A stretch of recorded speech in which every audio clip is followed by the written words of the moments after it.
ధ్యానకాల సమయంలో దేవుని యొక్క వాక్యం చదువుకుందాం. ఈరోజు దేశమంతా కూడా ఒక ప్రత్యేకమైన దినముగా అందరూ జరుపుకుంటారు. ఈ దినాల పట్ల ప్రజలకి చాలా అపోహలు ఉన్నాయి, చాలా అనుమానాలు, వాదనలు కూడా ఉన్నాయి.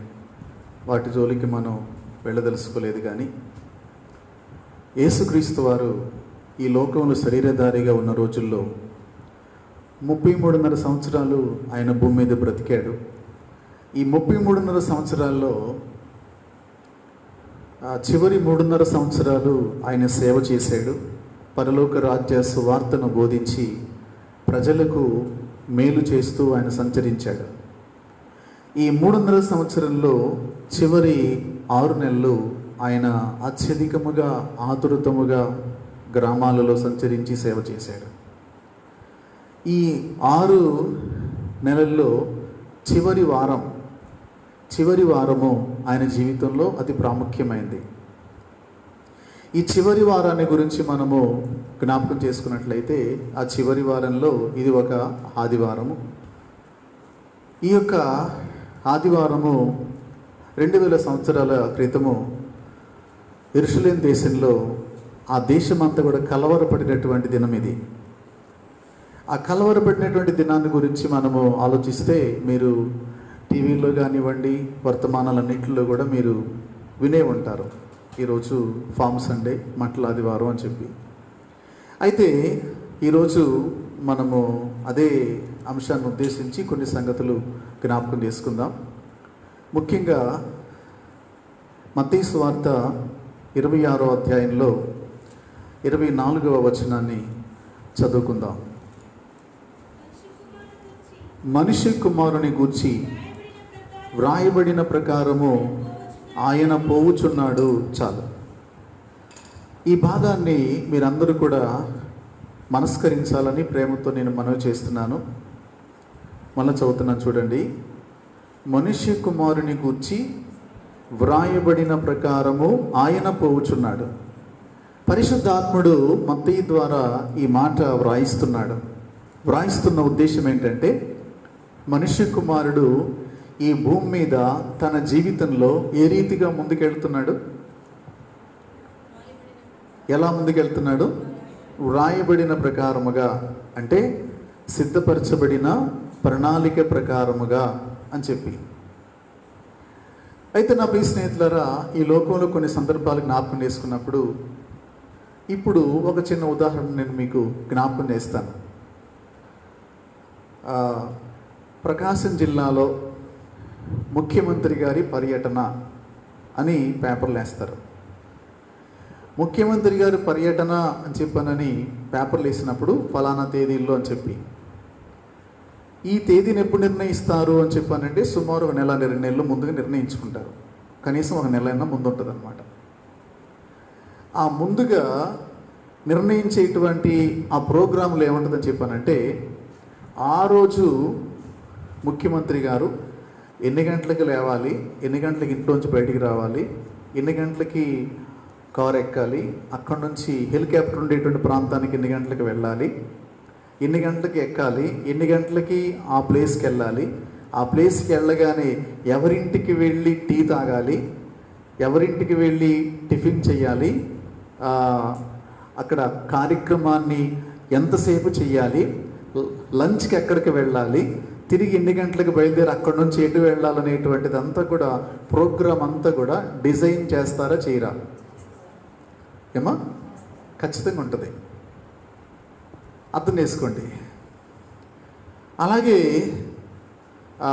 అప్పుడప్పుడు ఎలక్షన్ సందర్భాల్లో మరి ముఖ్యమంత్రి గారైనా లేకపోతే మాజీ అయినా కూడా వాళ్ళు ప్రయాణాలు చేసేటప్పుడు ఆ ప్రోగ్రాంకి ఏం పెడతారని చెప్పానంటే సుడిగాలి పర్యటన అంటారు. సుడిగాలి పర్యటన అంటే అర్థం ఏంటి? ఏమా? పరిస్థితిని బట్టి, సందర్భాన్ని బట్టి ఎటు పడితే అటు వెళ్తాం అన్నమాట. ఇప్పుడు సుడిగాలి ఒక రోడ్ని వెళ్ళిద్దా? వెళ్ళదు. ఇక్కడ సుడిగాలి పుట్టింది అనుకోండి, ఎటు పోయితే ఖచ్చితంగా మీరు చెప్తారా? చెప్పలేరు. ఎందుకని? సుడిగాలి అని చెప్పానంటే దాని పేరే సుడిగాలి. ఇటు పోవాలనిపిస్తే అటు వెళ్ళిపోయేది అనమాట. కాబట్టి నా ప్రియ స్నేహితులారా, ఒక మనిషి, ఒక అధికారి ఈ లోకంలో సంచరించాలి అని చెప్పండి, సంచరించడానికి ఒక ప్రణాళిక ఉందా లేదా? ఉంది. ఇక్కడ చూడండి, మనుష్య కుమారుడు ఈ లోకంలో తన జీవిత యాత్రలో ఎలా ముందుకెళ్తున్నాడో చెప్పానంటే తన్ను గురించి వ్రాయబడిన ప్రకారము. ఎప్పుడు వ్రాయబడింది అని మనం ఆలోచన చేసినట్లయితే, ఇప్పుడు ఒక చిన్న మాట మీరు చదవండి. ఈరోజు మీరు ముందు వినే ఉంటారు. బహుశా మత్తయి సువార్త 21 మొదటి నుంచి.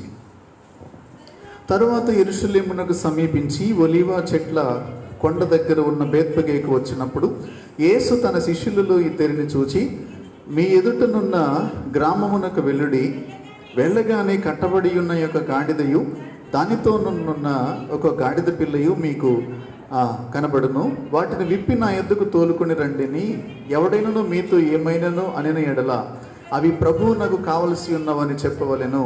వెంటనే అతడు వాటిని తోలిపెట్టును అని చెప్పి వారిని పంపెను. ప్రవక్తల వలన చెప్పబడినది నెరవేరినట్లు ఇది జరిగెను. చాలు. చూడండి, యేసుక్రీస్తు వారు ఈ లోకంలో వేసే ప్రతి అడుగు, ప్రతి కదలిక, ఆయన చేసే ప్రతి కార్యం కూడా ఆయన అలాగున ఆ రోజు చేయాలని వ్రాయబడి ఉందా లేదా? ఏమా? మనం 26 ఏడాలు చదివినటువంటి మాటలో తన గురించి వ్రాయబడిన ప్రకారము పోవచ్చున్నాడు. ఈ రోజున ఈ మాట మీరు బాగా అర్థం చేసుకోండి. యేసుక్రీస్తు వారి నుంచి ఈరోజు సందేశంలో మనం ఏం నేర్చుకోవాలి అని చెప్పానంటే, యేసు ప్రభు వారు పుట్టిన దగ్గర నుంచి కూడా ఎన్ని సంవత్సరాల వయసు వస్తున్నప్పుడు ఆయన ఏమేం చేయాలో ఆ కార్యాలన్నీ చేస్తూ వచ్చాడు. ఆయన ఏది తల్లి చెప్పినట్టు కాదు, తండ్రి చెప్పినట్టు కాదు, స్నేహితులు చెప్పినట్లు కాదు. ఎలా చేసుకుని వచ్చాడు? ఆయన తన గురించి వ్రాయబడిన ప్రకారము. అంటే తండ్రి యొక్క చిత్తమును నెరవేర్చడానికి ఆయన ఎప్పటి నుంచి మనసు కలిగి ఉన్నాడు, ఎప్పటి నుంచి ఆశ కలిగి ఉన్నాడు అని చెప్పానంటే, తన 12వ ఏట చెప్పాడు ఆయన తన తల్లికి ఏమని, నేను నా తండ్రి పనుల మీద ఉండాలని నీకు తెలియదా అని చెప్పానని. అంటే తన యొక్క తండ్రి పనుల మీద ఉండాలని ఈరోజు మనకి ఇన్ని సంవత్సరాలు వచ్చినా మనకు తెలియదు, అంతే కదా. మన తల్లిదండ్రుల యొక్క మనకి ఇల్లు ఉంది, ఆ ఇంట్లో మనం చేయాల్సినటువంటి పనులు కొన్ని ఉన్నాయి అని చెప్పానని. ఇప్పుడు పిల్ల తెలుసా తెలీదా?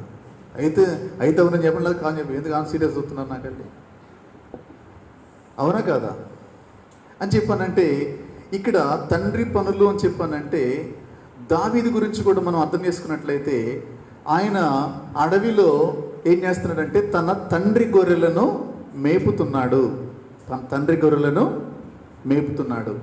అంటే చాలామంది పిల్లలు తమ యొక్క తండ్రి యొక్క పనులను బాల్య వయసులోనే గుర్తించి ఆ యొక్క తండ్రికి ఆ వ్యక్తి పట్ల ఎలాంటి ఉద్దేశాలు ఉన్నాయో ఆ ఉద్దేశాలను అర్థం చేసుకొని వాటి ప్రకారముగా నడుచుకోవడానికి చాలామంది సిద్ధపడి అలా చేస్తారన్నమాట. కానీ మనకు అవన్నీ తెలియదు. ఎందుకని చెప్పానంటే, మనము ఇప్పుడు పుట్టిన దగ్గర నుంచి మనకు సరైన ఇల్లు లేవు కాబట్టి మనకు ఎక్కడ పడితే అక్కడ కూర్చొని అన్నం తినడం అలవాటు. కానీ ధనవంతుల కుటుంబాలు పుట్టేటువంటి పిల్లలకి వాళ్ళకి అన్నం తినాలంటే సపరేట్గా వాళ్ళకు ఒక ప్లేస్ కావాలి, ఒక మంచి హోటల్ కావాలా. కానీ మన పరిస్థితి ఏంటి? చెరువు కట్ట మీద కూర్చొని తింటాం, కాలువ కట్ట మీద కూర్చొని తింటాం, ఏడని కూర్చొని. ఎందుకంటే మన స్థితి అది. అప్పుడు అలా తింటూ వచ్చాం మనం. కాబట్టి నా ప్రియ స్నేహితులారా, ఇక్కడ మనం అర్థం చేసుకున్నట్లయితే దేవుని కుమారుడైన యేసు ఈ లోకానికి రావటం మరి వచ్చుట కూడా ఆయన యొక్క సంకల్పాన్ని మనము గుర్తిస్తాం. ఇప్పుడు చూడండి, ఎఫెసీ 1వ అధ్యాయము 7వ వచనం అనుకుంటాను, 7-8 కాలము సంపూర్ణమైనప్పుడు అనే మాట. 8వ వచనం ఎఫెసీ 1:8 కాలము సంపూర్ణమైనప్పుడు జరగవలసిన ఏర్పాటును బట్టి ఆయన తన దయా సంకల్పము చొప్పున తన చిత్తమును గూర్చిన మర్మమును మనకు తెలియజేసి మనకు సంపూర్ణమైన జ్ఞాన వివేచన కలుగుటకు ఆ కృపను మన ఎడల చాలు. ఇక్కడ చూడండి, ఏంటిదంటమ్మది?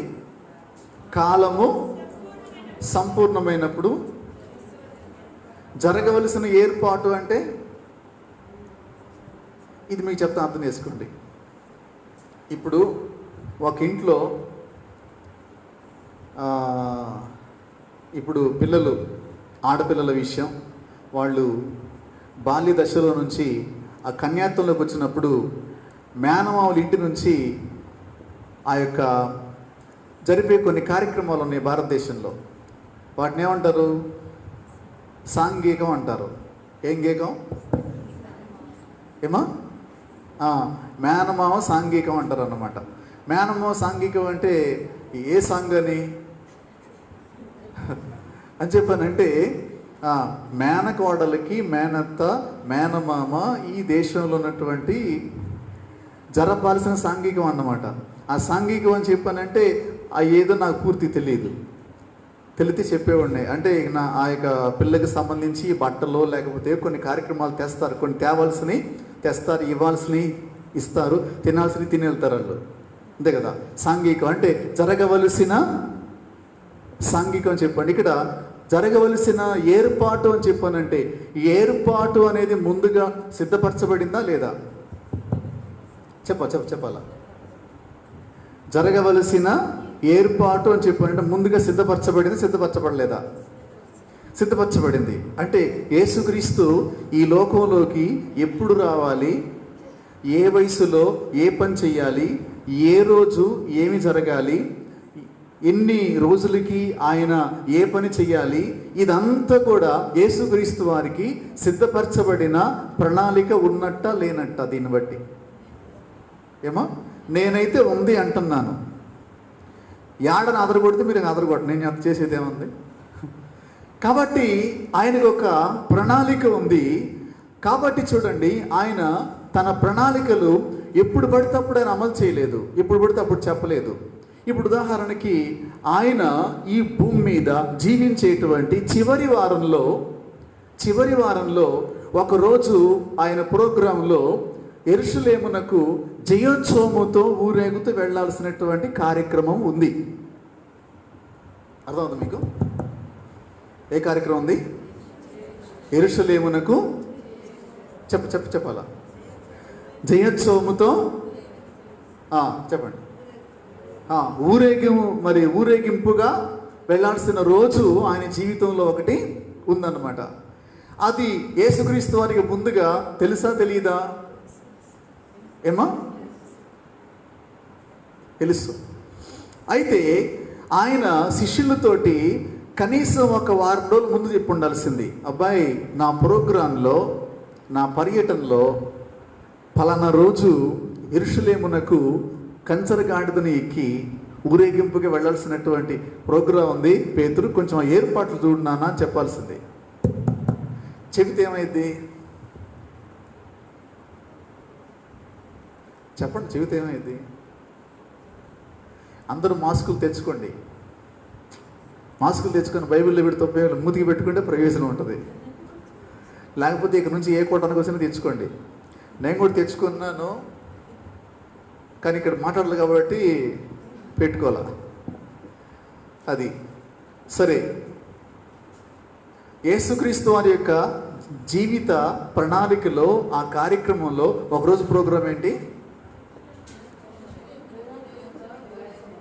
యెరూషలేమునకు కంచరగాడిదనికి జయోత్సవంతో వెళ్ళాల్సినటువంటి ప్రోగ్రాం ఉంది. దాని గురించి ఆయన అప్పటికప్పుడు ఉదయం పూట చెప్పాడు, కానీ ముందుగా చెప్పలా. ఎందుకని చెప్పానంటే, ఇప్పుడు జయోత్సవంతో ఊరేగుతూ వెళ్ళాలని యేసుకేమన్నా కోరిక ఉందంటారా? ఏమా? అందరిలో ఊరేగాలని, లేకపోతే అందరిలో గొప్పగా ఎంచబడాలని, లేకపోతే అందరూ కూడా తన గురించి పొగడాలని కోరిక ఏమన్నా ఉందా ఆయనకి? లేదు. మరి ఎందుకు పెట్టినాడు ఆ ప్రోగ్రామ్ అని చెప్పానంటే, 4 21 ప్రవక్త వలన చెప్పబడినది నెరవేరునట్లు. అంటే తన జీవితంలో యేసు వేసే ప్రతి అడుగు కూడా దేని చూసుకుంటున్నాడు ఆయన? ఏమా?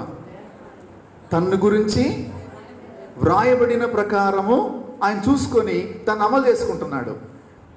అక్కడ చిన్న బ్రేక్ తీసుకుందాం, వినండి. ఇప్పుడు మనము రక్షించబడి దేవుని సంఘములో చేర్చబడి రాజులేని యాజక గుంపులోకి వచ్చిన తర్వాత మనము ఎలా బ్రతకాలో బైబిల్లో రాయబడి ఉందా లేదా? చెప్పండి అమ్మా, ఉంటే ఉందని చెప్పండి, లేకపోతే యాడా అని అనండి. ఉందా లేదా? మీ నోట బూతులైనను పోకిరి మాటలైనను సరసోక్తులైనను రాకూడదు, ఇవి పరిశుద్ధులకు తగవు అని చెప్పనుందా? ఇలాంటివి చాలా మాటలు ఉన్నాయి. అంటే మీరు దేవుని పిల్లలు కనుక మీరు ఇలా ఉండాలి, ఇలా ఉండాలి, ఇలా ఉండాలి అని చెప్పనని ఉందన్నమాట. ఇప్పుడు మన జీవితంలో, నిజ జీవితంలో, పనికి పోయిన కాడ, ఇంటికాడ కానీ అసలు వీటి గురించి ఇప్పుడు ఆలోచిస్తున్నాం మనం. ఏమా? మట్ల గురించి చెప్పదలుచుకోండి ఈరోజు నేను. పౌలు గారు స్పష్టంగా చెప్పాడు మనకి యేసుక్రీస్తున కలిగిన ఈ మనస్సు.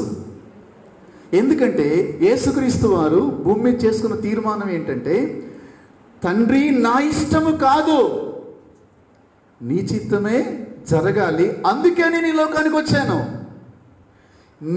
నేను ఈ రోజున ఈ లోకంలో నుంచి, పాపంలో నుంచి, శాపంలో నుంచి ఎందుకు వేరు చేయబడ్డామో, ఎందుకు దేవుని మందిరంలో మనం ఉన్నామని చెప్పానంటే మన ఇష్ట ప్రకారం ప్రవర్తించడానికి కాదు.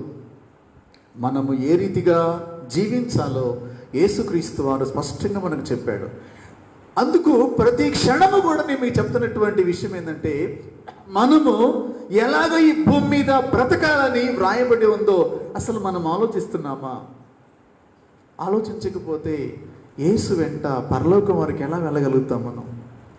అందుచేత నా ప్రియ స్నేహితులారా, ఈ మాట మీరు కొంచెం ఆలకించండి, అర్థం చేసుకోండి. మనిషి కుమారుడు తన గురించి వ్రాయబడిన ప్రకారము పోచున్నాడు. ఆయన జీవితంలో ఒకరోజు యెరూషలేమునకు జయోత్సవముతో వెళ్లాల్సినటువంటి ప్రోగ్రాము తెలిసుండి కూడా ఆయన ఎవరికి చెప్పలేదు. ఎందుకని? చెబితే ఏం జరిగిద్దో యేసయ్యకి బాగా తెలుసు. చెబితే మరి అక్కడ యెరూషలేము దేశంలో గొప్ప ఉద్యమం జరిగింది. ఏంటి ఆ ఉద్యమం అని చెప్పానంటే, పేతురేమో తక్కువడు అనుకుంటా మీరు. పేతురు గారు తక్కువడు కాదు.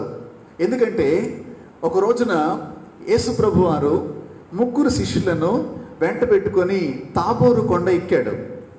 ఆ కొండ ఎక్కి వారి ఎదుట రూపాంతరం పొందాడు. రూపాంతరం అని చెప్పానంటే పరలోకంలో ఆయనకి ఎలాంటి మహిమ ప్రభావాలు ఉంటాయో మరి దర్శన రూపంలో వారికి చూపించాడు. అదే కాక యేసుతో అక్కడ మరి ఏలియా, మోషేలు వచ్చి మాట్లాడుతున్నారు. అంటే ఆ యొక్క తాబోరు కొండ శిఖరం మీద మోషే, ఏలియాలు వచ్చి యేసు ప్రభువుతో మహిమతో నిండి మాట్లాడుకుంటున్నారు. ముందు వీళ్ళు పడిపోయారు, తర్వాత లేచి తప్రాయించుకొని లేచి పేతురు గారు అన్నాడు, ఏమన్నా చెప్పానంటే, యేసు ప్రభువా, మనం ఇక్కడ ఉండటం మంచిది, ఎక్కడ ఇక మన కిందకొద్దు, లేనిపోయిన గొడవలు ఎందుకు, ఈ మహిమ ఇక్కడ బాగుంది, ఈ సంతోషం చాలా బాగుంది, ఇక్కడ ఉండటం మనకి మంచిది. నువ్వు గనక అంటే నీకు ఒకటియు, మోషేకు ఒకటియు, ఏలియాకు ఒకటియు, 3 పర్ణశాలలు నేనే కడతా, నా సొంత డబ్బులు ఖర్చు పెడతా అన్నట్టుగా. మిగతా శిష్యులతో అనలా, అబ్బాయి తలాక డబ్బులు వేసుకొని చేద్దాం అనలా, నేను కడతాను అన్నాడు. నీకు ఒకటియు చెప్పాలా, మోషేకు ఒకటియు, ఏలియాకు ఒకటియు, 3 పర్ణశాలలు నేను ఇది కడతాను, మీరు ఇక్కడ ఉండండి, మీ దగ్గర నేను సేవ చేసుకుంటాను, నాకు అంతే చాలు, ఇక మన కిందకి వెళ్ళొద్దు అన్నాడు. అందుకని వచ్చింది యేసు ప్రభు. అంటే యేసు కోసం పేతురు అప్పటికప్పుడు ఏమైనా చేస్తాడు, అవునా కదా? ఇప్పుడు మీకు కూడా కొన్నిసార్లు వాక్యం విన్నప్పుడు ఆ వాక్యాన్ని బట్టి స్పందించి అప్పటికప్పుడు ఏదో ఒకటి చేద్దాం అనుకుంటాను అనమాట. అంటే మీరు బావిలో దూకమని దూకుతారు యేసు కోసం. కానీ యేసు కొరకు మనము ఉద్రేకానికి లోను కాకూడదు. ఎప్పుడు కూడా ఉద్రేకానికి లోనై తొందరపాటు నిర్ణయాలు, తొందరపాటు మాటలు మనము చెప్పకూడదు, సైలెంట్గా ఉండాలా. సైలెంట్గా ఉండి కార్యము అమలు చేయాలా. స్తోత్రం కలుగును గాక. హల్లెలూయా. యోహాను ఉన్నాడు పేతురుతో పాటు. యోహాను చాలా నిదానం, కానీ వెరీ స్టాండర్డ్ అన్నమాట. చాలా నిదానం. నిర్ణయం తీసుకుంటే చెప్పడు, చేసి చూపిస్తాడు అంతే. కాబట్టి నా ప్రియ స్నేహితులారా, యోహాను మరి ఎప్పుడు ఎక్కడ మాట్లాడినట్టుగా ఉండదు. కానీ సేవకి వెళ్ళేటప్పుడు యేసయ్య అన్నాడు, మీ ఇద్దరు వెళ్ళండి అన్నాడు. పేతురేమో తొందర, యోహానేమో నిదానమే ప్రధానం. ఆయనకేమో చాలా తొందర అన్నమాట. కానీ యేసయ్య వాళ్ళిద్దరిని కలిపి సేవకు పంపాడు. ఎందుకంటే పేతురు కొన్ని విషయాల్లో యోహాను చూసి నెమ్మదిగా ఉండడం నేర్చుకో. యోహాను కొన్ని విషయాల్లో పేతురును చూసి స్పీడ్గా ఉండడం నేర్చుకో. ఇది దేవుని పద్ధతి. మనం ఏమంటాం, నాకు ఆమెతో కుదరదు, నాకు ఆయనతో కుదరదు, నాతో ఆయన నడవలేడు అని చెప్పానని, ఆయనతో నేను నడవలేను. కానీ ఇప్పుడు ఎవరిద్దరు గుర్తుకోవాలా చెప్పండి. నమస్కారం మీకు. ఎవరిద్దరు గుర్తుకోవాలా? నడిచేవాళ్ళు, నడవలేవాళ్ళు, ఇద్దరు కలిసి పనిచేయాలా. అది దేవుని చిత్తం అన్నమాట. అంటే నెమ్మదిగా వెళ్ళడం అనేది కొన్ని సందర్భాల్లో అవసరం, స్పీడ్గా వెళ్ళడం కొన్ని సందర్భాల్లో అవసరం. అందుకే వాళ్ళిద్దరు పంపించాడు అన్నమాట. ఇప్పుడు పేతురు, నా జీవితంలో ఒకరోజు యెరూషలేమునకు జయోత్సవంతో వెళ్ళాలా, కొంచెం ఏర్పాట్లు చూడనానా అని చెప్పానని అన్నాడు అనుకోండి. ఏం చేస్తాడు పేతురు? ఏమా బేత్పేగ దగ్గర నుంచి యెరూషలేము దేవాలయం దాకా పెద్ద పెద్ద కటౌట్లు కట్టి దమ్ము డోలు డాన్సులు పెట్టించి నాన్న రభస్ చేసేవాడు.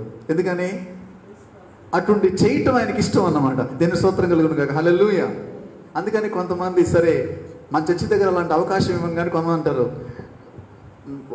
సార్ వెంకటరెడ్డి గారి దగ్గరికి వెళ్తే మీటింగ్ అయిపోయింది, ఒక తమ్ముడు వచ్చాడు, పాస్టర్ గారు నువ్వు ఏమన్నాను, ఈ సంవత్సరం మాత్రం ఎంతైనా సరే లైటింగ్ మొత్తం నేనే అయిపోతా చర్చికి. ఏం చేస్తాను? లైటింగ్ మొత్తం ఇదిగో ఏతుకొని కాదు, మళ్ళీ ఇంకోటి చెప్పామంటే కుదరదు, ఎంతైనా సరే నేను లైటింగ్ వేయిస్తా. ఇంకొక అబ్బాయి వచ్చాడు, పాస్టర్ గారు కూటం పెట్టాలా, ఏదో కూటం అంటే చర్చిలో మొన్న చెప్పాను, అప్పాల స్తుతికూటం చెప్పాను. ఈ స్తుతికూటానికి భోజనాలకి ఎంత ఇద్దో మొత్తం నేనే, ఒక్క ఇస్తరాకు కూడా ఎవరు దాటం లేదు అని చెప్పానని. ఆయన అడిగా, అన్న వీళ్ళిద్దరు ప్రార్థనకు వస్తారా అని. వాళ్ళు రారన్నా ఇలా నడుకొస్తారు, నన్ను ఇబ్బంది పెడతారు వాళ్ళు అని చెప్పానని. అంటే ఇప్పుడు వాళ్ళ ఉద్దేశం ఏంటి చెప్పండి, యేసు కొరకు ఏదో ఒకటి చేద్దాం అని చెప్పాను అన్నమాట. నా ప్రియ స్నేహితులారా, ఇలాంటి ఆవేశము, తొందరపాటు. కానీ ఆ రోజు ఉదయం పేతురును ఇద్దరు శిష్యులను పిలిచి, మీరు పలానా ఊరికి వెళ్ళి మెదురుగున్న గ్రామానికి వెళ్ళండి, అక్కడ కట్టబడినటువంటి గాడిద పిల్ల ఉంటుంది, ఈ తోరుకురండి అని చెప్పాడు. ఎందుకు అడగల వాళ్ళు? ఎందుకని అడగల? లేకపోతే అప్పుడు కూడా ప్లాన్ చేసేవాళ్ళు వీళ్ళు. నా ప్రియ స్నేహితులారా, తర్వాత ఏం జరిగిందని చెప్పానంటే, తోలుకొచ్చిన తర్వాత ఆయన లేఖనానికి జ్ఞాపకం చేసుకున్నాడు. ఏంటా లేఖనం? ముందు వాక్యంలో విన్నారా? అది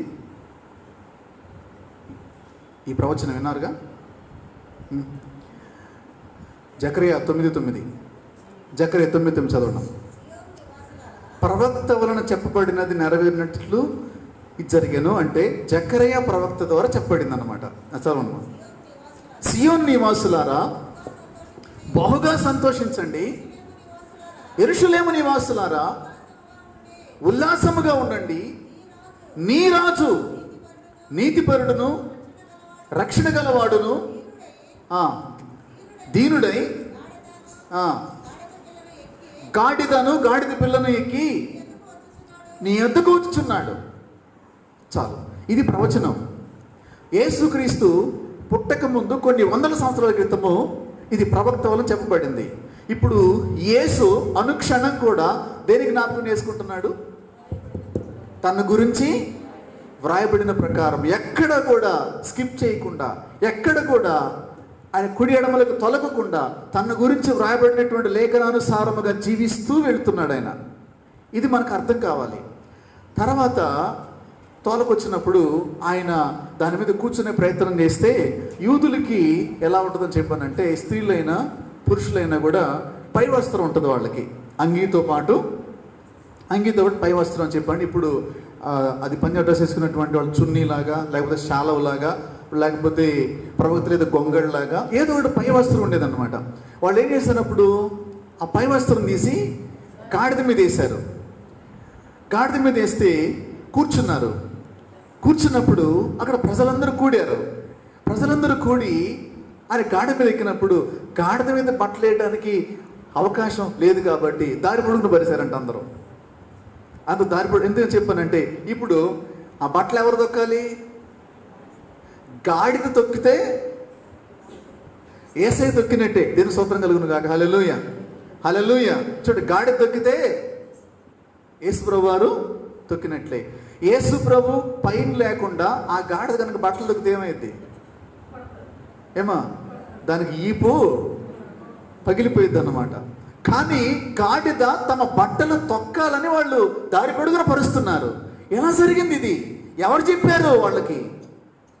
ఒక మాటను నమ్ముతాను, దేవుణ్ణి ప్రేమించే వారికి, ఆయన సంకల్పంలో ఉన్నటువంటి వారికి సమస్తమును సమకూడి మేలు కలుగుడిగా జరుగుతాయి. కాబట్టి ఆయన సంకల్పంలో పిలువబడినటువంటి మనకే అలా జరిగితే యేసుకి ఎలా జరగాలి? ముందుగా చెప్పలేదు. ముందుగా చెబితే పేతురు గారు ముందుగా వెళ్ళి భారీ కటౌట్లు కట్టి నాన్న రభ చేసేవాడు. శాస్త్రుల పరిశీలి వచ్చి వాదన పెట్టుకొని, తగాద పెట్టుకొని, అడ్డుకొని పెద్ద గొడవైపోయేది అన్నమాట. దాన్ని పెద్ద హైలైట్ చేసేటువంటి వాళ్ళు. యేసు ప్రభువు అలా వెళ్ళడానికి వీలుండేది కాదన్నమాట. అందుకు చూడండి, తర్వాత కొంతమంది అక్కడ చుట్టూన్నటువంటి చెట్ల కొమ్మలన్నీ కూడా తీసుకొచ్చి దారి పొడుగున పరిచారు. యేసు ప్రభు వారికి గ్రీన్ కార్పెట్ పరిచారు. అక్కడ యేసు ప్రభు వారు చెప్పలా, అబ్బాయి ఫలానా వాక్యంలో చప్పట్లు కొట్టమని ఉంది, చప్పట్లు కొట్టమని చెప్పలా, లేకపోతే హల్లులు చెప్పమని ఉంది, హల్లులు చెప్పమని చెప్పలైనా. ఆటోమేటిక్గా ప్రజల్లో అందరిలో కూడా ఆ యొక్క గాడిద ఎప్పుడైతే బయలుదేరిపోయిందో అక్కడి నుంచి చిన్న పిల్లలందరూ కూడా ఏం చేస్తారంటమ్మా? దావీదు కుమారునికి జయము, ప్రభు పేరిట వచ్చువాడు స్తుతింపబడును గాక, సర్వోన్నతమైన స్థలములలో జయము అని కేకలు. ఇలాగా ఆయన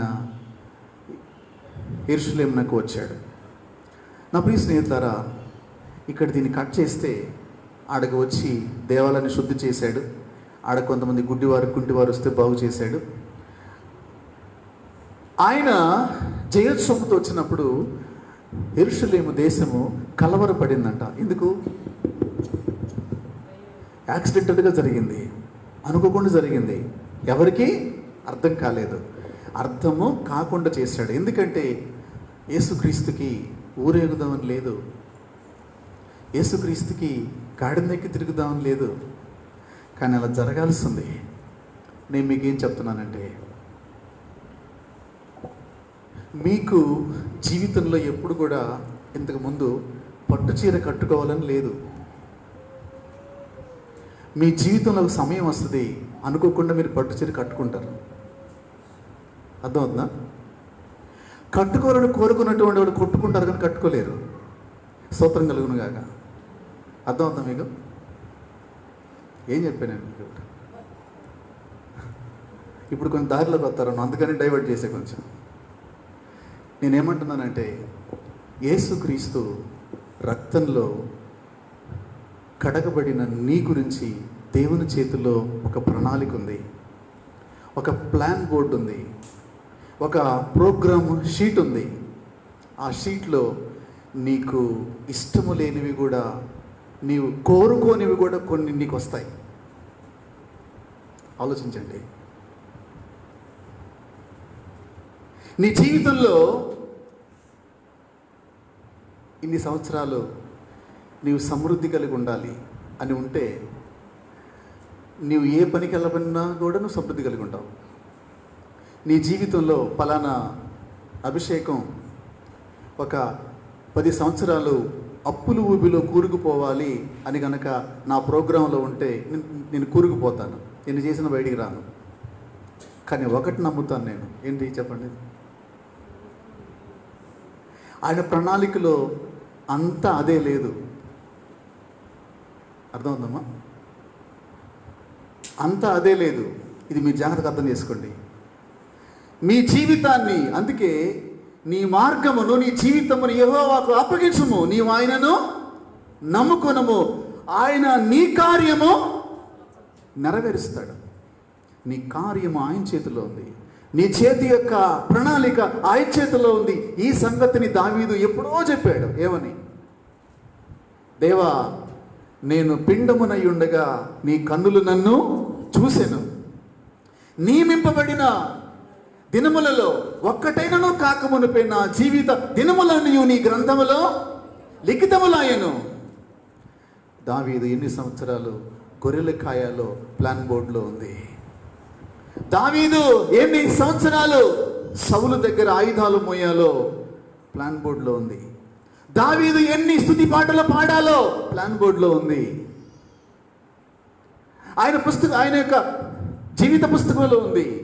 దావీదు ఎన్ని సంవత్సరాలు సౌలుకు భయపడి అరణ్యాల్లో, కొండల్లో, లోయల్లో కూడు నీళ్లు లేకుండా బ్రతకాలో ఆయన ప్లాన్ బోర్డులో ఉంది.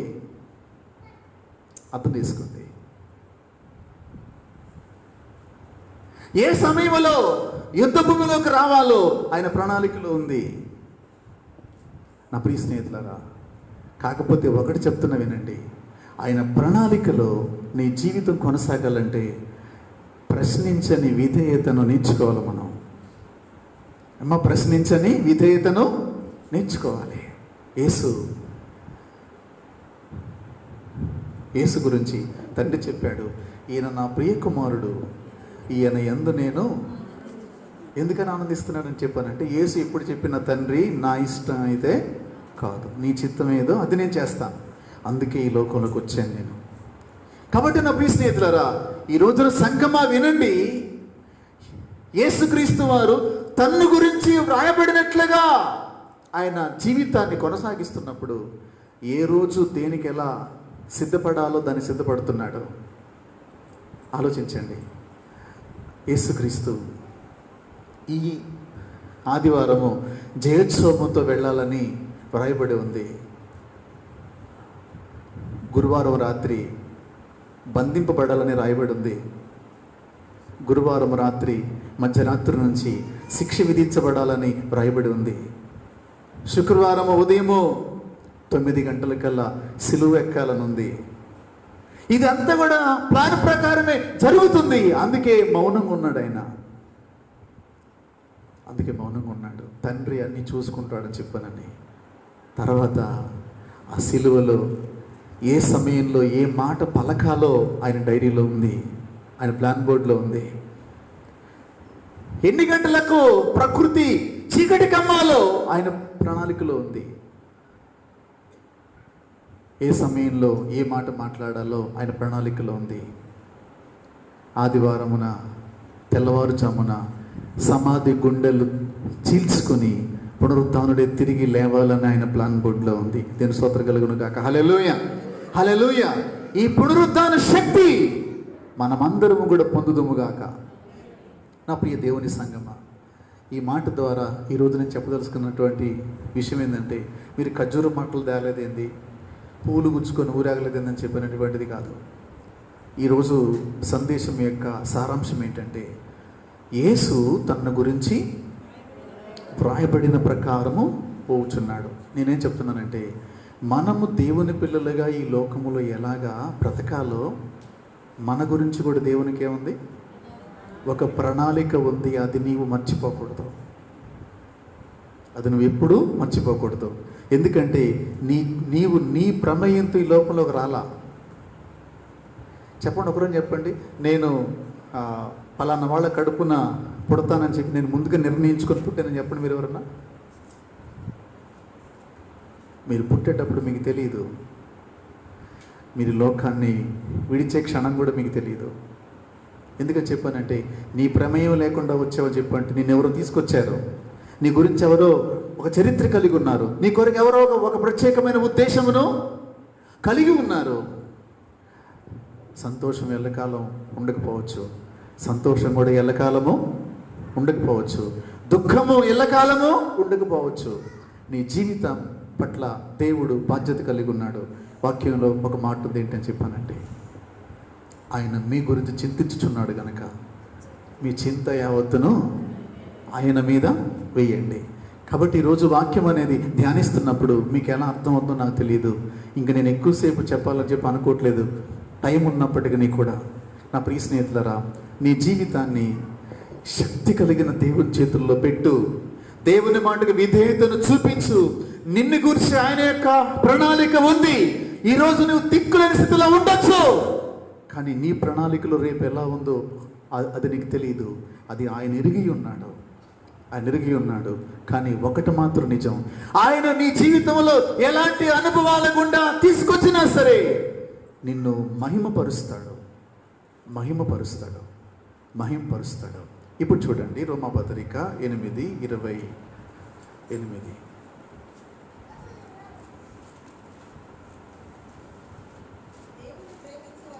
దేవుణ్ణి ప్రేమించు వారికి, అనగా సంకల్పం చొప్పున పిలువబడిన వారికి మేలు కలుగుటకే సమస్తమును సమకూడి జరుగుచున్నవని ఎరుగుదుము.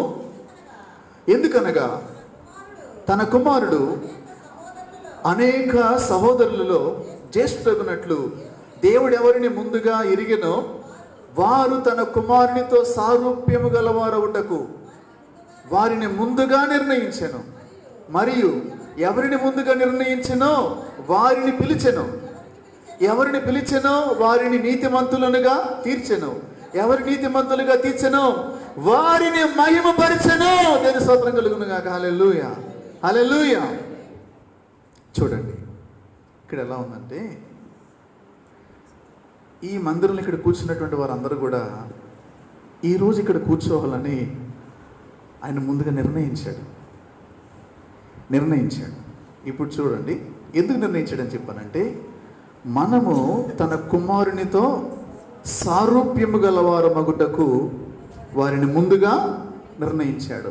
అంటే ఇప్పుడు యేసు క్రీస్తు వలె పరలోకములో నక్షత్రముల వలె ప్రకాశించాలి అని చెప్పానంటే, ఆ పోలికకు మనను మార్చడానికి దేవుడు ఒక శ్రమానుభవాన్ని మన కొరకు దేవుడు సిద్ధపరిచాడు. ఈ యొక్క శ్రమానుభవం యొక్క ప్రారంభము, కొనసాగింపు, ముగింపు ఎలా ఉంటుందని చెప్పానంటే, ఇప్పుడు చదువుతున్నాను. మరియు ఎవరిని ముందుగా నిర్ణయించెనో వారిని, చూడనమ్మా, అంటే పిలిచే ముందు మీ గురించి ఏం జరిగింది?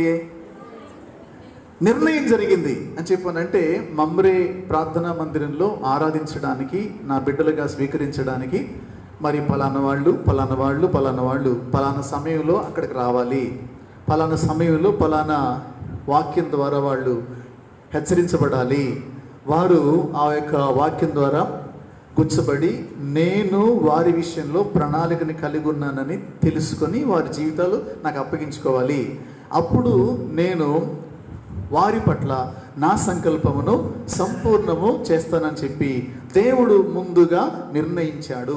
ముందుగా చేశాడు చెప్పాలా? అంటే నిర్ణయించాడు, నిర్ణయించిన వారిని పిలిచాడు. ఇప్పుడు చదవండి. ఎవరిని పిలిచినో వారిని నీతిమంతులుగా తీర్చిన. దేవుని స్తోత్రం కలుగును గాక. హల్లెలూయా. అంటే ముందు దేవుని యొక్క సంఘములో నీవేం చేయబడాలి? చెప్పాలా? ఇప్పుడు వచ్చావుగా, నిర్ణయంలోకి వచ్చావు, దేవుడు పిలిచాడు, ఇప్పుడు నువ్వేం చేయబడాలా? నీతిమంతుడుగా తీర్చబడాలి. నీతిమంతుడుగా తీర్చబడాలి అని చెప్పానంటే, దావీదు జీవితంలో ఒక విషయం జ్ఞాపకం చేస్తాను నేను మీకు. సౌలు, దావీదు ఇద్దరు కూడా శత్రువులుగా ఉన్నారు కొంతకాలం. సౌలు దావీదు తరిమినప్పుడు సౌలుని 2-3 సందర్భాల్లో దావీదునకు దేవుడు అప్పగించి దావీదును పరీక్షించాడు. చూడండి మీరు, అర్థమవుతా మీకు? ఎలా పరీక్షించాడు? ఏమో అప్పగించి పరీక్షించాడు. అంటే ఇప్పుడు దావీదుతో ఉన్నోళ్ళు ఏమంటున్నారు? ఒక పోటు పొడితే పోతాడు, చెప్పండి, మనకి పీడ వదిలిపోయింది, ఈడు చస్తే ఏమా మనం అరణ్యాల్లో, కొండల్లో, లోయల్లో కూడు లేకుండా, నీళ్ళు లేకుండా, గుడ్డలు లేకుండా ఏంటి పరిస్థితి? దావీదా నువ్వు అంటే పొడి చేస్తానని నేను చెప్పానని ఆ పక్కోడు గోల్ చేస్తున్నారు. దావీదు ఏమంటున్నాడు చెప్పాలి? యెహోవా అభిషేకము అతని మీద ఉంది, యెహోవా చేత అభిషేకించిన వాని మీద నా చెయ్యి వేయకూడదు.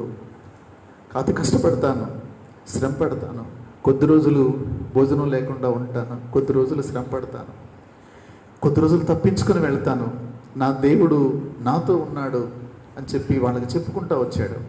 3 సందర్భాల్లో దావీదు సమీపానికి సౌలు వెళ్ళాడు. సౌలు దేవునితో అన్నాడు, దేవా నా చేతుల్లో నిర్దోషత్వాన్ని బట్టి నాకు న్యాయము తీర్చమన్నాడు. కాబట్టి నా ప్రియ స్నేహితులారా, సౌలుని దావీదు తన చేతులతో చంపలేదు, కానీ సౌలు ద్వారా హింసించబడ్డాడు, సౌలు ద్వారా తరమబడ్డాడు. కానీ దావీదు దేవునికి తను తాను అప్పగించుకున్నాడు. దేవుడే నాకు సమాధానం ఇవ్వాలి అని చెప్పానని. ఈరోజు నీ తలంపు ఎలా ఉందో నాకు తెలియదు, నీ ఆలోచన ఎలా ఉందో నాకు తెలియదు. అబ్రహాము లోతు కోసం, సొదొమ గొమొర్రా పట్టణాల వారి కోసం యుద్ధం చేసి వచ్చాడు. యుద్ధం చేసి వస్తే సొదొమ రాజు వచ్చి, అబ్రహామా యుద్ధం చేసి కష్టపడ్డావు, థ్యాంక్ యూ, నాకు చాలా హెల్ప్ చేసావు, ఇదిగో ఈ దోపుడు సొమ్ము ఇది అంతా కూడా నువ్వే తీసుకో అన్నాడు. అబ్రహాం ఏమన్నాడు? దోపుడు సొమ్ము కోసం నేను యుద్ధం చేయలేదు, నా తమ్ముడి కోసం నేను యుద్ధం చేశా, నూలుపు కూడా తీసుకోను. ఎందుకంటే అబ్రహాము అనే వ్యక్తిని యెహోవాయే ఆశీర్వదించాలి, యెహోవా ద్వారానే అబ్రహాం ఆశీర్వదింపబడ్డాడన్న పేరు నాకు కావాలి, నీ ద్వారా నేను గొప్పవాడు అవ్వాల్సిన అవసరం నాకు లేదు. ఈ రోజున నా ప్రియ దేవుని బిడ్డ, ఇప్పుడు నీవు ఏ సమస్యలో ఉన్నావో, ఏ పరిస్థితుల్లో ఉన్నావో నాకు తెలియదు, నీకు నీ దేవుని తెలుసు. కానీ ఒకటి చెప్తున్నాను, నీవు దేవుని ప్రణాళికలో ఉన్నావన్న వాస్తవాన్ని నీ వెరిగితే అందుకే పెద్దలు అంటారు, కన్నీళ్లు కలకాలము చెప్పాల ఉండవు అంటారు. ప్రతిదానికి ప్రారంభం ఉంటుంది, చెప్పండి, ముగింపు కూడా ఉంటుంది. కాబట్టి దేవుని యొక్క ప్రణాళికలో మనం ఉన్నామన్న విషయాన్ని జ్ఞాపకం చేసుకుంటే, యేసు వలె తండ్రి నా జీవితంలో నీ చిత్తము చేయడానికి నాకు సహాయం చేయండి అని చెప్పి మనలను మనం దేవునికి అప్పగించుకుందాం. కొద్దిసేపు ప్రార్థన చేసుకుందాం. అందరి తల్లో వచ్చండి. నా ప్రియ దేవుని బిడ్డ, ఈరోజు యేసుక్రీస్తు వారు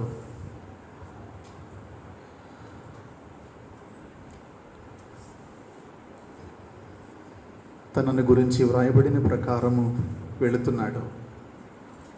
అయితే నా సహోదరి సహోదరుడా, నీ జీవిత ప్రయాణం ఎలా ఉంది? ఒకసారి జ్ఞాపకం చేసుకుంటావా? నీ జీవిత ఆలోచన ఎలా ఉంది? ఒకసారి జ్ఞాపకం చేసుకో. దేవునికి నిన్ను నీవు అప్పగించుకో. దేవా, నా కొరకు నీవు ఒక ప్రణాళికను కలిగి ఉన్నావని ఈరోజు నీ దాసుని ద్వారా నాతో మాట్లాడావు. నా ప్రమేయంతో నేను ఈ లోకంలోకి రాలేదు, నా ప్రమేయంతో నేను పెరగలేదు, నా ప్రమేయంతో ఈ స్థితిలో నేను ఉండలేదు ప్రభువా. నా వెనుక నీ ప్రణాళిక ఉంది, నీ సంకల్పం ఉంది. అది గుర్తించలేక నేను తొందరపడుతున్నానేమో. నా జీవితాన్ని వాక్యానుసారంగా జీవించుటకు స్థిరపరచు ప్రభువా అని మనల్ని మనము అప్పగించుకుందాం. నీవు ఎన్ని రోజులు దుఃఖములో ఉండాలో, ఎన్ని రోజులు సంతోషముగా ఉండాలో, నిన్ను దేవుడు నీతిమంతునిగా తీర్చుటకు ఆయన వినియోగించుచున్నటువంటి ఆయన శిక్షను, ఒకవేళ శిక్షలో ఉన్నావేమో నా ప్రియ దేవుని బిడ్డ, నీ జీవితాన్ని దేవునికి అప్పగించుకో. ఒక 2 నిమిషాల పాటు నేను మౌనంగా ఉంటాను. ఈ వాక్యం మీకు అర్థమైతే, మీ జీవితాలు ప్రభువుకి అప్పగించుకునేటట్లయితే కొద్దిసేపు మీ పాటికి మీరే ప్రార్థన చేయండి. నేను మౌనంగా ప్రార్థిస్తూ ఉంటాను. నోరు తెరిచి ప్రార్థన చేయండి. అందరూ కూడా కొద్దిసేపు ఒక 2 నిమిషాలు ప్రార్థన చేసుకుందాం. నీ జీవితం కొరకే తల్లి, నీ జీవితం కొరకే. నా కోసం చేయమని చెప్పడం లేదు. యేసయ్య అంటున్నాడు, అమ్మా మీకోసం, మీ పిల్లల కోసం, మీకోసం, మీ పిల్లల కోసం నా జీవితంలో నీ చిత్తాన్ని తెలుసుకోవడానికి నాకు సహాయం చేయి ప్రభు అని చెప్పి అడుగు. దేవుడు తన చిత్తాన్ని నీకు బయలుపరుస్తాడు. దేవా, నన్ను గురించి వ్రాయబడిన ప్రకారం నేను నడుచుకోవడానికి నాకు సాయం చేయి ప్రభు అని చెప్పి అడుగు. ప్రభు నీకు సాయం చేస్తాడు. అందరం ప్రార్థన చేసుకుందాం.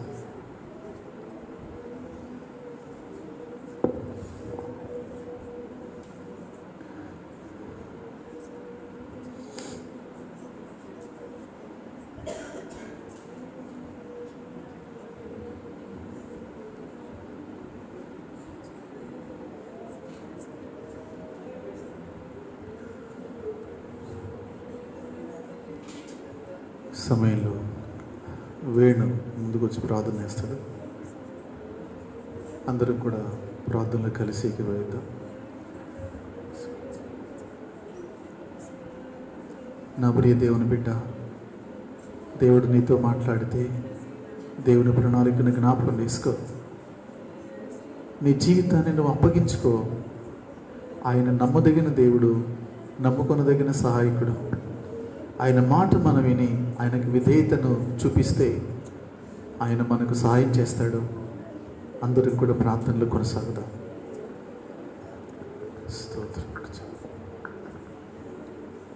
స్తోత్రాలు స్తోత్రాలు స్తోత్రాలు స్తోత్రాలు స్తోత్రాలు తండ్రి. పరలోకమందున్న మా తండ్రి, జీవంగల దేవ, సర్వాధికారి, మహోన్నతమైన తండ్రి, ఈ మధ్యాహ్న కాల సమయంలో నా తండ్రి నీ దాసుని నీ పక్షాన్ని నిలబెట్టుకొని దేవా, ఇదిగో నా తండ్రి, ఇదిగో మట్ల ఆదివారం తండ్రి చివరి దినాన తండ్రి, ఇదిగో ప్రభా యేసు ప్రభు యేసులోకి నా తండ్రి అయా సంతోషంతో ప్రభాని సువార్తను అందించడానికి ప్రభా వచ్చి ఉన్నాడు తండ్రి. ఇదిగో మా జీవితాలు నా తండ్రి అయ్యా ఇదిగో ప్రభా దేవుడు యేసు ప్రభు ఆయన కలిగిన మనసు కలిగి జీవించాలని ప్రభా అయ్యా నీ చిత్తం నా చిత్తం ప్రభా నీ సన్నిధిలో ఏమై ఉన్నదో ప్రభా అయ్యో నా తండ్రి నీ స్తుతులు స్తోత్రం చెల్లించుకున్నాను తండ్రి.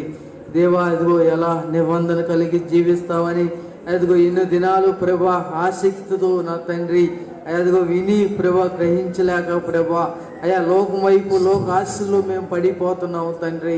దేవా, నీ సంకల్పాన్ని నెరవేర్చలేకపోతున్నాం ప్రభా. అదిగో నా తండ్రి అంధకారంలో మా జీవితాలు ఉన్నాయేమో ప్రభా. అదిగో నా తండ్రి కొంచెం కాలాన్ని ప్రభా అదిగో దుఃఖాన్ని ప్రభా అనుభవించాలేమో నా తండ్రి. అయా శక్తిని ప్రభా తెలియని స్థితిలో మా జీవితాలు ఉండే తండ్రి. దేవా, నీ స్తుతులు స్తోత్రం చెల్లించుకున్నాను ప్రభా. నా తండ్రి దేవా, ఏ రోజు అయ్యా అదిగో జీవితాన్ని ముగిస్తామో తెలియదు. అయ్యో ఎంతకాలం ఈ భూమి మీద ఉంటామో తెలియదు ప్రభా. అయ్యో మిగిలిన జీవితం వ్యర్థంగా పోకూడదని అదిగో సాక్ష్యమైన జీవితాన్ని కలిగి అయ్యా జీవించాలని మేము నా తండ్రి అనుకుంటున్నాం. కానీ అనుకుంటున్న తండ్రి అయ్యా సమయం కాలం ప్రభా అది నీ చేతిలో ఉన్నది ప్రభా. నా తండ్రి సహాయం చేయి అయ్యా. నీ నీతి మార్గాన్ని ప్రభా ఎతికి ప్రభా గ్రహించి అయ్యా ఫలించాలి ప్రభా. నా ఇష్టం కాదు నీ ఇష్టం నెరవేర్చాలి, అప్పచెప్పుకోవాలి ప్రభా. అలాంటి ప్రభా నిబంధన కలిగి మేము జీవించాలి దేవా. నీ స్తుతులు స్తోత్రం చెల్లించుకున్నాను. లోకంలో నా తండ్రి లోక ఆశలు గతించిపోతాయి. అయ్యో నా మాటలు ప్రభా అది శాశ్వతమైన ప్రభా అయ్యా నిబంధన కలిగి ఎప్పుడు కలిగి అయ్యా నిత్య రాజ్యం కలిగి ఉంటాయి అని ప్రభా నీ వాక్యం అయ్యా చెలవిస్తుంది నా తండ్రి. అలాంటి రీతిగా నన్ను ప్రభా అయ్యా సంఘాన్ని నన్ను ప్రభా అందరినీ అయ్యా సిద్ధపరిచే రీతిలో ప్రభా సహాయం చే తండ్రి. అయ్యా నన్నుగా ప్రభా అయ్యో నా తండ్రి అదిగో ప్రభా లోకంలో నా తండ్రి అయ్యదిగో జీవిస్తున్న నన్ను ప్రభా పరిశుద్ధాత్ముడా ఎలా అయ్యో నీ నడిపిస్తావో నా తండ్రి అయ్యా నీ నీతి మార్గాన్ని ఒప్పుకున్నప్పుడు ప్రభా నాలో నీ కార్యాలు నెరవేర్చాలి తండ్రి. దేవా, నువ్వు సహాయం చేయి. మహోన్నతమైన తండ్రి నీ స్తుతులు స్తోత్రం చెల్లించుకున్నాను అయ్యా. పేరుకి మేము చెప్పుకుంటున్నాం సర్వాధికారమైన అనుకుంటున్నాం. మా జీవితంలో సర్వాధికారమైన ఆ నీతిని మేము బయలుపరచలేకపోతున్నాం. దేవా, దయతో మమ్మల్ని క్షమించు తండ్రి. జీవంగల యేసయ్య నీకు స్తుతులు స్తోత్రం చెల్లించుకున్నాను ప్రభా. అదిగో నా తండ్రి, అదిగో నా ఇష్టం కాదు నీ ఇష్టం నెరవేర్చాలి ప్రభా. నా తండ్రి మంచి దినాల్లో నా దేవా నీ స్తుతులు స్తోత్రం చెల్లించుకున్నాను తండ్రి. సహాయం చేయి. ఇదిగో పేతురు, యోహాను, అదిగో నా తండ్రి, అదిగో వాళ్ళు చేసిన పరిచర్యలను బట్టి దేవా నీ స్తుతులు స్తోత్రం చెల్లించుకున్నాను ప్రభా. అలాంటి పరిచర్య మేము చేయటానికి ప్రభా, ముందుకు రావటానికి సహాయం చేదేవా తండ్రి. నీ స్తుతులు స్తోత్రం చెల్లించుకున్నాను తండ్రి. అయ్యా సంఘంలో ప్రభా నీ వాక్యం జీవాహారం అయినది. నీ వాక్యం దినదినం వింటే అయ్యా హృదయానికి నెమ్మది అయ్యా కలిగిద్దని నీ వాక్యం చదివిస్తుంది ప్రభా. అయా వాక్యాన్ని శక్తి అంత ఉన్నది అయ్యా. కుంగిపోయిన వాళ్ళు కూడా లేవనెత్తే శక్తి నీ వాక్యానికి ఒక్కదానికే ఉంది ప్రభా. నా తండ్రి అలాంటి కుటుంబంలో నన్ను ప్రభా అయ్యా దినదినం మమ్మల్ని అందరినీ బలపరచు దేవా. నీ పరిశుద్ధతలోకి మమ్మల్ని దినదినం అయ్యా నడిపించి దేవా నీకు వందనాలు. దినదినం నీ వాక్యం విన్నప్పుడు ప్రభా నీ పోలికలో మారటానికి మాకు సహాయం చేయి. నీ నీతిని మాలో ఉదయించే అదిగో ప్రభా పొంగు వలె అయ్యా ఉండకుండా ప్రభా అయ్యా శిలకాలం నా తండ్రి నీ నీతిని మేము తల ఉంచి అయ్యా మేము తాను తగ్గించుకొని ప్రభా నీ పని కొరకు నా తండ్రి అదిగో తగ్గించుకొని ప్రభా నీ సన్నిధిలో బాగు సాగిపోవటానికి నీ సిద్ధాన్ని మేము సంపూర్ణంగా ఒప్పుకొని అయ్యా అదిగో నీ సిద్ధభంగానంగా జీవిస్తానికి ప్రభా మాకు సహాయం చేసి బలపరచుమని ఈ కొద్ది ప్రార్థన ఆలకించి అంగీకరించమని యేసు నామంలో ఈ ప్రార్థన అడుగుతున్నాను తండ్రి. ఆమేన్. ఆమేన్. ప్రేమగల తండ్రి స్తోత్రములు. ఇంతవరకు నీవు నడిపించావు. స్తోత్రములు. నీ దాసుడు చేసిన ప్రార్థన విన్నాం. స్తోత్రములు ప్రభా. ఈ దినము మా పట్ల మీరు ఒక ప్రణాళికను కలిగి ఉన్నారని దేవా నీ వాక్యం ద్వారా మీరు హెచ్చరిక చేశారు. ఆ సంగతిని గ్రహించిన వారు ఎంతమంది దేవా. ఇదిగో నీవు వారి పట్ల ప్రణాళికను కలిగి ఉన్నావని తమ జీవితాలను మీకు అప్పగించుకున్నారో వారిని మీరు జ్ఞాపకం చేసుకోండి దేవా. ఎలాంటి అనుభవాల గుండా వారు వెళ్ళవలసి వచ్చినా మీ సన్నిధిని, మీ కృపను, మీ హస్తమును వారికి తోడుగా ఉంచి సహాయం చేయండి దేవా. కాలములు, సమయములు, పరిస్థితులన్నీ కూడా మీ స్వాధీనంలో ఉన్నాయి. ఒకప్పుడు పౌలు గారు నాయన ఓడలో శ్రమపడి ఏమాత్రము బ్రతుకుతుమన్న ఆశ లేని వారిగా ఉన్నప్పుడు దేవా నీవు మాట్లాడావు, ధైర్యపరిచావు. నీవు కైసరు ఎదుట నిలబడాల్సి ఉందని చెప్పావు. అలాగను ప్రభా ఇదిగో మాకింకా ఆశలు లేవని మేము అనుకుంటాం. మాకు కలిగిన బాధను బట్టి, మాకు కలిగిన దుఃఖాన్ని బట్టి, కానీ లేని వాటిని ఉన్నట్లుగా చేస్తావయ్యా. లేని వాటిని ఉన్నట్లుగా పిలుస్తావు. నీవు సమస్త మెరిగిన దేవుడు అని నమ్మకమైన మీ చేతులకు మమ్మల్ని మేము అప్పగించుకుంటున్నాం. సహాయం చేయండి. ఆ రీతిగా ఎంతమంది సమర్పించుకున్నారో వారి జీవితాలకు తండ్రివిగా, తల్లివిగా, పోషకుడుగా ఉండి నడిపించండి. నీ రాకడ కొరకు సిద్ధపరచండి. వారాంత కూడికలలో సహాయం చేయండి. మహిం పొందండి. యేసయ్య పరిశుద్ధ నామములో స్తోత్రం చెల్లించి ప్రార్థిస్తున్నాము తండ్రి.